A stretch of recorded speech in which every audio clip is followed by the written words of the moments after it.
চাঁদাবাজরা আজকে যেভাবে হত্যা করেছে সেই ভিডিও আপনারা মানুষকে দেখাবেন। এনসিপি কোনো চাঁদাবাজের দল নয়, এনসিপি কোনো টেন্ডারবাজের দল নয়।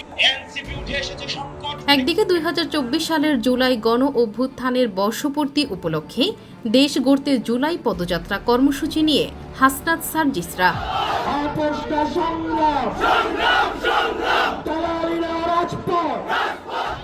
অন্যদিকে রাজধানীর গুলশানের সমন্বয়ক পরিচয়ে চাঁদাবাজি করতে গিয়ে হাতে নাতে গ্রেপ্তার হয়েছেন এনসিপির ভাতৃপ্রতিম ও জুলাই আন্দোলনে নেতৃত্ব প্রদানকারী সংগঠন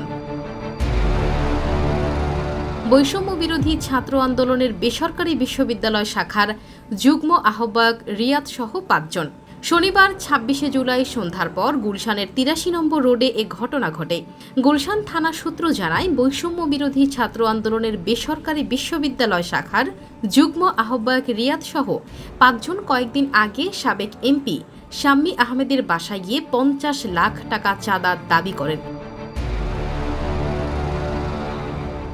ওই দিন তারা ১০ লাখ টাকা নিয়ে আসেন। আজ বাকি টাকা আনতে গেলে খবর পেয়ে পুলিশ তাদের হাতে নাতে গ্রেপ্তার করে। পুলিশ জানায়, চাঁদাবাজির অভিযোগে গ্রেপ্তার ৫ জনকে বর্তমানে গুলশান থানা হেফাজতে রাখা হয়েছে। তাদের বিরুদ্ধে আইনি ব্যবস্থা প্রক্রিয়াধীন।